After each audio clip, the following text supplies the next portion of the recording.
ઘા ન કરીએ. અમે બ્રાહ્મણ ઉપર કોઈ દી ઘા ન કરીએ. અમે કોઈ આત્યાયી અમારી પાસે શરણે આવ્યો હોય તો શરણાગતને તજીએ નહીં. અને કદાચ ક્ષત્રિયના દીકરા છીએ બાપજી, અમારી સામે કાળ આવે ને કાળ અમને લલકાર કરે કે અમારી સામે લડતો કાળની અમે પણ અમે બાત ભીડી લઈએ. પણ અમે કાયર છીએ કે જેના ખંભામાં જનોય હોય, જેના મસ્તક ઉપર ત્રિપુંડ હોય, એવા કોઈ બ્રાહ્મણ, ગાય, ઋષિ મુનિ અને અબળા હોય તો એની ઉપર અમે ક્ષત્રિયના દીકરાઓ કોઈ દી અમારું મસ્તક કપાઈ જાય તો એની ઉપર અમે વાર ન કરીએ બાપજી. અને છતાંય આ રઘુકુળના સંતાનમાં કેટલી તાકાત છે એવી જોવી હોય.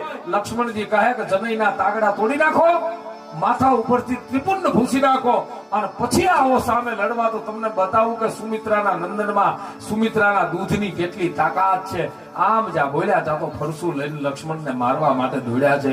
એ સમયે